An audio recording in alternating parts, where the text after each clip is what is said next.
Hello, once again, my friends and my people. Thank you for watching out on our channel. Thank you for always being my guest out here. I know I'm still new in these YouTube streets, but I believe that in the future I'll be able to kind of familiarize myself with these streets of YouTube. And I believe that you as my friend or you as my watcher, you're going to be a very big blessing to me. Today, I'm coming to you with a very important topic, and I'm going to use both languages, Swahili and English, so that those who don't understand Kiswahili, or rather who don't understand English, can be able to understand. So today, from a very personal or kind of a different perspective, I want us to talk about church. Like siku hizi kumekuwa na mchipuko, wanasema mchipuko, kumekuwa na mchipuko wa kanisa za aina nyingi. I'm not saying aina nyingi. When I'm talking about aina nyingi, it doesn't mean that there is one worshiping the devil or there is one worshiping Jesus ama ingine sijui na worship Jesus Wanyonyi or those kinds of people we hear about. But it has really become of a major concern about what is happening in our society today. Matters Christianity, matters church. And why I'm saying this, I'm looking at it in the perspective of manipulation. Siku hizi kumekuwa na mambo mingi kwa makanisa. Personally, I've been able to attend several churches, and I think I've been a member to, if not two, maybe three churches. Na especially nikiongea kuhusu church, naongea kuhusu hizi church za kiroho.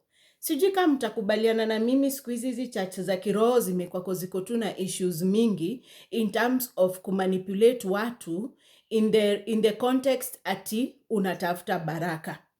Let me tell you, my friends, from my own perspective, kile nimekuja kujua, you can search for God on your own. Najua saizi kuna watu hata wanaweza ni switch off kwa sababu ya kuongea ukweli, but ukiangalia venye siku hizi kumekwako na uongo mingi sana katika makanisa. Na wale ambao wanasimama katika those you call altars ama madhabahu, do you know those are the major liars that we have in the society today? Not all of them. I beg to differ.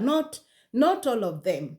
I'm sure out there kuna one or two men or women of God who are in the gospel, and can I say maybe they are doing it out of genuinity? I can say that, but when I'm trying to talk about manipulation in church, it is because of the manipulation that we currently see in the society. Unaona, like watu wameisha ama mtu amemaliziwa mali yake yote na kanisa, ama unakuta mtu ameacha hata kukwako like active in the family, like you find there is a wife somewhere or kind of a husband somewhere who ameacha hata kukwako present to his or her family, ile katika hali ya kufuata church. I tell you, siku hizi vitu zenye zimekuwa katika makanisa zinavunja nyumba mingi sana, and if we are not careful, we end up depressed, we end up injured. And if kuna mtu mwenye maybe alikuwa ameenda kwa church kutafuta some kind of help, because you realize there is maybe a woman who is going through a lot in the marriage, na maybe ameona the best place to go and kind of find some solution or to find some kind of solace, ama ile tu kupatiwa advice, anaona tu ni heri aende kanisa. Then katika hiyo hali ya kukwako kanisa, you realize a pastor who is there. Do you know what most pastors do? Can I call them pastors? What most pastors do, the moment kuna ile section inafikaga unaambiwa ati unawezaenda kuona pastor, like a church I used to visit after, I'm not going to mention his name, but maybe those who know me, they know where I really used to go. After like mahubiri, or maybe after the whole church session, you are allowed to line up na unaenda unaongea na pastor, unamwambia shida zako. I tell you something. Like me, for example, I remember when I was attending this particular church, I'm going to use myself as an example, because sometimes it's always good to talk from an own personal point of view. When I went to see this pastor, and mark you, that time nilikuwa bado mgeni. Sikuwa, like I think I was about, if not 2 weeks, maybe 3 weeks, and it is a neighbor of mine who had introduced me to that church, and that's like 10 years ago. I think it's maybe 10 or more years ago. So Mimi, when I went and I was like really active in church, and I feel like I'm in a point of life where I really want to kind of know God or know Jesus from a deeper perspective, because most of the time we are told, unajua ukitaka kujua Mungu zaidi uende kanisa, unaenda unatabiriwa, unaenda unaongea na pastor unamwambia. So Mimi, I went and I talked to this pastor after that is service. So mi nilienda nikamwambia, like penye nimefika, I just feel like I want to get married, because nilikuwa ninaona like miaka yangu inasonga, and then I was like particular. I said I want to get married to a white man. Yeah, because that time me and my friends, just sasa ile time yenye mmesota kabisa sasa, like unaona sasa hapa hivi hakuna njia ingine ya kutoa msoto, and I know those who are watching this video and they know me from a personal point of view, they know how like we used to go to cyber cafes. Manze tulikuwa tunaendaga cyber from I think morning to almost past, should I say it was past 8? Hata za zingine tulikuwa tunakaga mpaka time yenye huo dem anafunga. A big shout out to Grace. Grace really used to like give us those minutes for free, because that is the time hatukukwako hata tunaweza afford mobile phones, na hata kama uko na mobile kubuy data kuanza kutafutana na wazungu ilikuwaga stress. So what happened when I went to this church, because sasa ilifika place nikaanza kusema kupata huu mzungu like I really have to go now seek divine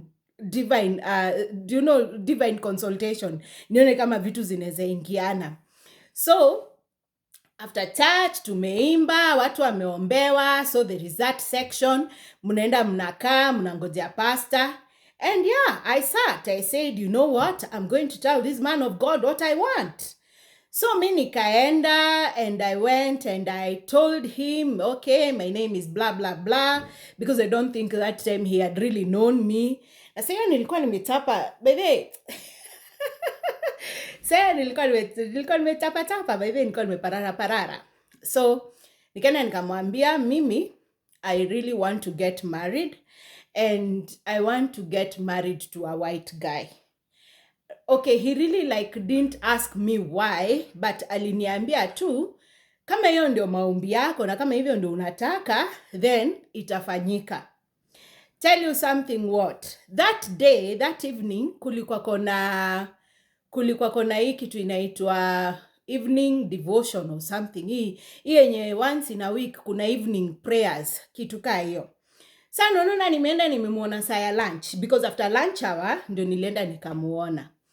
Then after lunch hour, he told me, unajua nini, you can, okay, like, sorry, let me take you back a bit. After lunch hour, there was a break. And then after that, there was evening. And unajua, that time is when, like, you're seeking God kabisa. If you're going to be told, utahave kulala church, like, we are having sermons back to back, utaingia ugoje. So I went again for this evening session.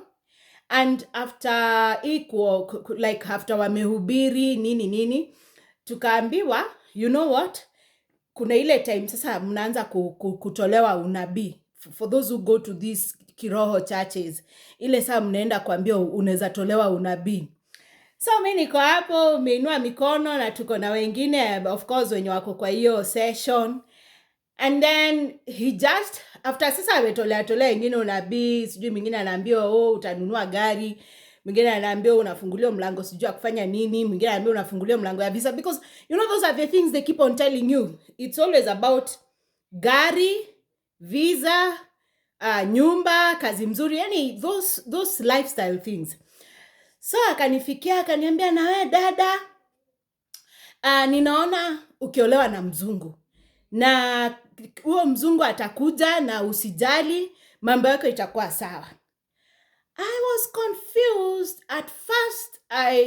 Nilitaka like kutetemeka, because unajua ukitolewa unabii usipotetemeka madhani usipotetemeka hiyo unabii ni kama itaingia, ama hiyo unabii ni fake, haijakuja na Holy Spirit. So najua ni ile ukiguzwa ile ukiguzwa lazima sasa uteleweke kidogo, useme yeah, amen, I receive. So after that I went kind of wondering, what did this pastor tell me? How comes leo saa 8 nimemwambia nataka kuolewa na mzungu, and then later on this like in the evening ananiambia Mungu ameongea na amesema ninaolewa na mzungu, na like this mzungu will come, and yes of course tutaoana na vitu kama hizo. Now this is where the juice. Mimi sijui kama hizi vitu ni ukweli, ama maybe from at the comment section unaweza niambia. So mimi I continued like browsing, like ile seriously. Lakini sasa hiyo mimi bado niko tu pale church. Nilikuwa sikosi kwenda lunch hour. Nilikuwa naenda like lunch hour seriously.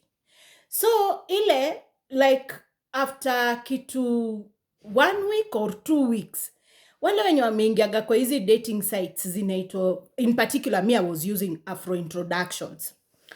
So nimeingia, nimepatana na mtu, ananiambia hey, I'm interested. I mean, ka send back interested.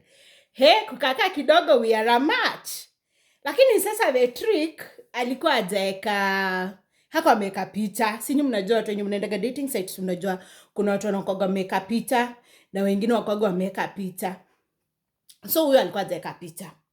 And because of maybe anonymity nini, okay, he was from Canada. Akaniambia, oh, my name is blah blah, and I'm looking for someone nini, nimepitia profile yako, nimeona uko sawa, and si sawa, msianze kusema nilituma nudes, kutuma nudes, but then miss kutuma nudes. But then nyinyi wenye mnakoga mkiingia kwa dating site, msifikiria ati it's all about nudes. No, ukipata mtu genuine mwenye ako tu kabisa haja na wewe, like a genuine person, because you know the moment mtu anaanza kukuitisha nudes, what registers in your head? So tu mtu anataka tu sex.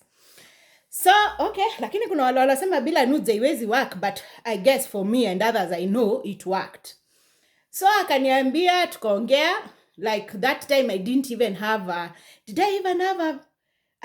have a telephone hizi za ninizi, hizi Android. I think nilikuwa na katululu.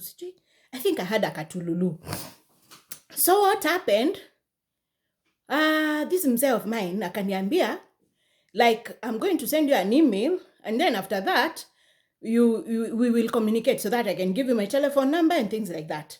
Fast forward, tulianza kucommunicate, and in 3 days, nilitolewa msoto. Unajua kutolewa msoto nifanya nilitumia pesa. I'm not going to mention how much, but nilitumiwa do, and it was good money. I tell you, you know that is like miracle. Because, sorry for that. This is somebody you may meet online, na hauna kitu. Because hata tu kwenda kwa hiyo cyber, ilikuwa inabidigi tunaenda, tuna browse. Ukitumiwa pesa, ndio sasa unaanza kufanya nini? Kulipa hii browsing time yenye ulikuwa unatumia. Tunabidi tu kuwa extreme tu mzuri kwa udem. Naambia Grace sasa acha tu ni browse acha tu. And by the way, she really used to help us a lot wenye tulikuwaga hapo na wengine wengi wenye najua hata saizi wananiona. So church penye now, let's go back to church. Simi nikona nimetendewa mzungu. Nilienda nikaambia pasi nataka mzungu. Pasi ameniambia the same evening Mungu amefungua njia, mzungu atakam. Then within a week or two nimepata mzungu. My friend, my people. Sasa hapa ndio story ilianza. Mimi nikasema lazima niende nitoe ushuhuda. Lazima niende nitoe ushuhuda nionyeshe watu wa church. Nasema Makiu ni church ya gunia. Ilikuwa church ya gunia. Like when I say gunia, the sides were gunia and then juu ni mabati na chini ni sawdust. Tulikuwa tunaitaga church ya mura. Mura is sawdust in English. No, it's sawdust in Kikuyu or sawdust whatever, so you understand. So mimi huyo nikafika tukaambia ikafika time ya ushuhuda. Ushuhuda ikifika unaendaga. Unapanga line hapo, utapatiwa microphone, utasema ushuhuda yako. Kama inabamba unapigiwa makofi, ile watu wanasimama, watu wanarukaruka. Na katuni hizi za kawaida nilikuwa nakohoa, nikaacha kukohoa. Watu tu watasema amen hivyo. Lakini kama ni kama hii yangu yenye ilikuwa inakaa, church ilitingika. So mimi ndio huyo nimepatiwa microphone. Nikaenda nikawaambia mnajua ni aje? Hapana sikusema mnajua ni aje. Praise God church. Mimi mbele yenu nimekuja kuwashuhudia. Bwana amenitendea. Unajua hivyo ndio watu husema, Bwana amenitendea. Mimi nimepata mzungu. Kwanza tu kumention jina mzungu. Church iliwaka. Watu walipiga vigelegele. Drum beats zilipigwa hapo na kuambia. Pastor mpaka akasimama. Yani ile like sijui kama walijosapa hivi sasa ndio upenyo inaenda kukuja. Sasa mimi nikaenda nikawaambia, nilitabiriwa na pastor, nikamwambia like nikamwambia nimepata akaniambia nitapata mzungu na saizi hata sijamaliza wiki 2. Hakika kweli Mungu wa hii kanisa ambayo I won't mention church the name anatenda. Mungu wa hii kanisa anatenda. Yesu wa hii kanisa anatenda. Kuanzia hapo sasa my dear, like all eyes on me. Because sikumaliza like 3 weeks kama sijanunuliwa gari. Sasa mimi kununuliwa gari bado hajakuja. But ilikuwa gari second. I know sijaribu kusema nilibayo sijui Harrier sijui nibayo nini. Nilibayo gari second, lakini kama unatembea sasa unaishi kwa nyumba ya bao mbayo gari ni nini nyingine unataka? Hata ukibayo mini Morris uko sawa, hata kama ungebayo motorbike hiyo siku ungekuwa tu sawa. So mimi ndio huyo mtu wangu akafika siku ya kukaa. Hakukaa. Lakini that time kabla akuje sasa nikawa tu napatiwa attention. Pasi anashinda amenicall, ni aje mtu anakuja ama akuji, vitu kaa hizo. Namwambia bado anakam. Rada hata ni ati akikam after a few weeks tutafanya harusi nini. Msijaribu kusema hapo hivyo ati nini mbona mlitaka kuoana haraka. Kwani nyinyi wenye mnaenda kutafuta wazungu unataka tu mkae hapo mkiangaliana, si lazima muone ndio uko na some sense of security. Sasa hiyo ni story ya siku nyingine. Juu story bado ni mrefu by the way, lakini ndio ikatakata ndio iletaga tu na episodes. So what happened? My man came.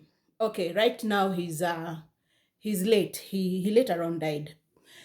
He came that time and I took him to church after like I think after a week or so. Nikampeleka church. Sasa ile church iende mjue.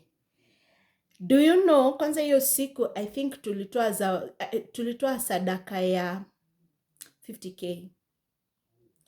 Mimi sasa hapo ndio limelight yangu ilianza. Kila kitu ilikuwa mimi. But I also kind of blame myself because I think I gave myself too much to to this particular pastor, which I really don't want to mention the name. So what happened, mimi na ujinga yangu tukawa tumefall so much deep in church.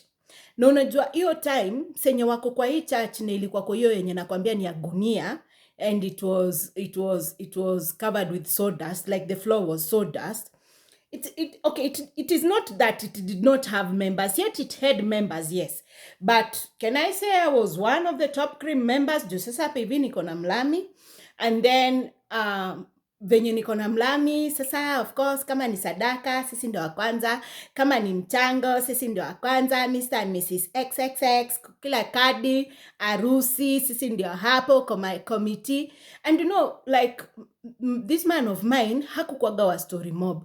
Sasa ni ile kitu tu mimi ningemwambia, na sasa hiyo mimi ni ile nataka kufurahisha tu maybe pasi, ama nataka tu like nione tu hiyo situation. Juu saa zingine kulikuwa kuna kujaga mchango ya vitu kama maybe viti hazitoshi, inabidi watu wanunue viti, ama sijui vyombo za kuimba, hizo microphones na ma systems hizo.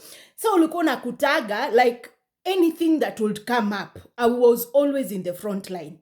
So kila kitu yenye unaona inataka kufanyika uneko frontline. Kila kitu yenye inataka kufanyika uneko frontline. Do you know, it was too bad that I could not even kind of balance like church and my family, rather like even myself. Okay. So where my point is coming, you get so much used, like ile you get so used up, nasikia ile proper, na at the same time kuna tule tu preferences unapatiwa kama like kama ni kitu inataka kufanyika, you'll be among the first people kupigiwa simu, like, you know, Eva, we want to do this, are you going to be part of that? Utakata uwezi, utasema tu yeah, I'll be part of that. Mara sijui kuna trip inaendo, we need fueling for cars, inabidi mpaka utoe gari yako nini. I used to do that. Hata nikwambie mtazamaji wako, it's high time aki watu watoke tu kwa ujinga ya kutumika na makanisa. I tell you, I remember how I like lost millions in the name of church. And I tell you, it pains me to date. There are so many details which I'm not going to like put in this video. But of course, maybe as we move along, as we go on, I'll be able to like share much of the stories that I have for you, especially with myself. Usidanganywe, like, if you want blessings, you have to pay for these blessings. Mine was not like straightforward that watakwambia, okay, Evelyn, you want this, you have to pay for this.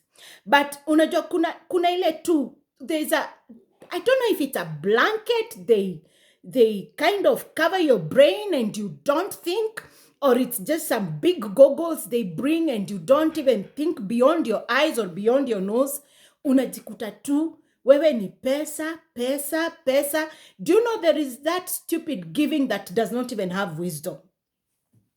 So it figured a point like you want to shy away from these things, but when you're being told, you know, the Holy Spirit has told us this, ama nilitembelewa na Mungu akaniambia hivi na hivi, because like mimi nilikuwa natoleago unabii mingi sana, and I tell you, nilikuwa natoleago unabii za vitu kubwa. Kama kuna time mpaka tuliambiwa tutafungua kampuni kubwa sana ya maua. 10 years bado ija manifest. Na hata kama tulikuwa tufungue, whoever mwenye tulikuwa tufungue na yeye, he is now late. Maybe sijui. Sasa, there is no way you can tell me this God that we serve and pastors in the house, kama kabisa unawachi video yangu na uko like genuine, ni wapi iliandikwa tununuage baraka? Ebu tu muniambie, like, ni wapi iliandikwa tununuage baraka? Like, where is it written? Like 10 bob for health, or like 100 bob for gari, or like, and do you know what?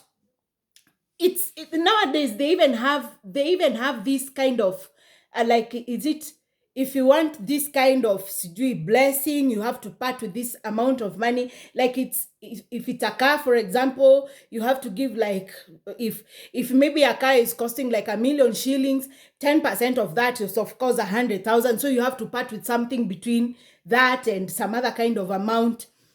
Where did that come from? And I tell you, that is where most of our women, or rather most of our brothers and sisters, are they dying from, or maybe they are getting lost into. That's why you realize, mtu unakuja kurealize vitu zenye umefanyiwa na kanisa. If you didn't fall into depression like I did not, or maybe like I did, you're lucky. You're lucky. But it is because of the lack of wisdom that we Christians nowadays, we have totally refused to be going back to our Bibles, and we have totally refused to be referring to like reality. You know, there is no way you can come and bring like a testimony of like 10 or 5 people, or even 2 people, not unless they've been quoted to do so, to come and say, you know, when I went to this church and they said you part with 10,000, and when I walk right outside, I'm going to meet a car. How many testimonies of those kind do we have? But do you know, those are the things that we are falling for. Hizo ndio vitu tunatakaga kusikia siku hizi. Unaambiwa kama uko hapa na una ndoa, kujeni. You line up like so many ladies, like maybe it's even half of the church. Unaambiwa, okay.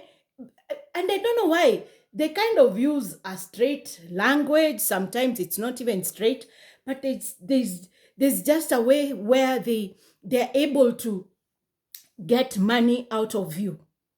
What they do, they tell you, lazima utoe sadaka. Do you know this sadaka thing has really been manipulated? I don't know if kama kuna mtu atakuja tu hapa atufunze sadaka. What's real sadaka? Because me, in my layman understanding, or like I think what the Bible teaches me, it says sadaka is 10% of what you have got. Sindio? Like unatoa 10% ya kitu umetengeneza. For example, umeenda huko nje, umefanya biashara kama ya 1,000. So 10% of 1,000 is 100. That's 100 shillings, right? And then these 100 shillings is what you give as sadaka. Now, where we sometimes kind of tend to fight as a society or with church, and I don't know, I beg to be corrected, sadaka ni lazima ipelekwe kwa kanisa. Because hapo ndio siku hizi mimi niko na problem. I think 10% of which people are calling sadaka, fine. If you're comfortable kupeana kwa kanisa, then that's fine. But then, if, for example, I kind of get somebody in a situation who needs this 100 bob, and I part with this 100 bob that I call sadaka, maybe it's somebody who needs it for hospital or for food or something, yo Mungu bado atasema yo hapana, sikubali hiyo. Because Mungu siku hizi amecomplicatiwa, yani siku hizi mpaka tumeshindwa kumuunderstand, si uongo. Mimi mpaka tu tulishindago tu kumuunderstand. Because utaniambia aje, ati nisipopeana sadaka kwa church, I'm automatically asina. Yet hapa maybe kuna kitu nilifanya huko nje yenye nilisaidia mtu na maybe the same amount of money, or even sometimes even more. So that is where I think most of us, we are losing focus. And that is where I think most of the Christians have become more desperate. Na ni kwa sababu now we are hopping from one church to another, looking for the truth. But the bitter truth is that most, or should I say 90% of all these churches, they just preach the gospel of prosperity in terms of you giving abnormally. Because I remember a particular guy, to that same church I used to go. This man was like working with a big parastatal in Kenya, which I'm not still going to mention. And then I think they retrenched people. So ile si unajua kuretrench ni ile mnafutwa kazi like abruptly, and maybe mnapatiwa tu pesa kidogo ya kwenda kuanza life maybe ka business, because and you're lucky, kuna wengine wana retrenchiagwa na hata hiyo kupatiwa hiyo pesa ya retrenchment hakuna. So this particular man, what happened, he was he given about 300,000, because that's what he said. Apparently church watu wanaongeaga mpaka vitu zao za siri. Unaenda hapo mbele, unachukua microphone, unasema okay, my name is so and so, tulilitrenchiwa na nilipatiwa 300,000 kama pesa ya retrenchment. Hapo ndo umeambia pastor what you have. No, pastor atatafuta njia ya kufanya hiyo 300,000 hata kama itoke imebaki 250 itoke kwa mfuko yako. So when he said that, anytime there was something coming up for like harambe or things like that, unapata jina yake iko kwa kadi. So unapata saa zingine hata kukipricha anasema wewe kwanza ulipata pesa juzi, hapa kuna kazi ya Mungu inaendelea, ile uko nayo toa, ili Mungu ambaye ameona umetoa kwa uchungu atakurudishia ikiwa maradufu. Do you know mtu alikuwa tu anatoaga ka 10, 20, 10, 5 mpaka pesa yote ikaisha. I think the last coin he tried to save, alijaribu kuweka makuku, but unfortunately hizo kuku zilirudi hazikupik vizuri. In fact, I think most of them died. Huyo mtu mpaka leo, he has never recovered from that scenario. Okay, he's no longer in that church. He left like we did long time ago. But what is this gospel? And if it is true, this kind of giving has these blessings that have been tagged on them, when this God did not see when this guy was like parting with this 10,000, and here he's in a point like if he puts all this money together, in fact it's like the whole amount went to church. Na sasa hizo mtu nakutana naye kwa street akiomba. Is that really normal? Is that really normal? Eh? Ebu niambie, because I beg, I have said in the beginning, I beg to be corrected. Ni Mungu mgani ambaye ameona niko tu na shilingi 1,300 between me na rock, or between me and poverty, alafu ile 1,300 nimesukumwa, nimetoa, maybe basi nilifanyishwa nikaitoa kwa roho safi, and then that money saa hizi nimeipeana yote, but months later hata chakula siwezi. And wakati nimefanya hiyo yote, pasi amerealize sasa sina kitu, nimesota, ana kazi yangu. Hata ile time venye alikuwa na kukoligi, do you know what they do? Senye uko katika hizo high places like you're moneyed, hata kama alikuwa anaomba na umpigie simu, atachukua. Hello sister. Hello sister Evelyn. Yeah, bwana asifiwe. Ulikuwa unasemaje dada mpenda? Hata arifa watu umefanya vizuri sana kunipigia, maana niko na unabii wako. Bullshit. Bullshit. Those are the things zenye zimefanya tumepotea. Those are the things zenye zimefanya we have more depressed people in the society. People, they are trying to look. Do you know, nowadays, business zenye zina thrive kabisa siku hizi ni za sell hope. Selling hope. Like, you're sure this person is dying of, let me not mention. You're sure this person is dying like the next minute. This person is dying. But unamwambia, ukitoa 1,100 utapona. Ukitoa this amount of money, watu wanakuangaliaga wanaona juu anakaa dhao, wanakaa mita, wanakaa das. And the next day this person is dead. Kwani Mungu mgani wamejaribu kuambia watu wake ya Mungu? That's why I'm insisting, tafuta Mungu kivyako. You know what I've come to realize after all these years? And we're going to be talking more about this chapter in my next videos. Tafuta Mungu kivyako. And you will know God from a different perspective than what people label him, than what most of the men and women of God label him. Thank you for watching. Najua nimewacha mmehang. I have a lot and lots of stories that we are going to share.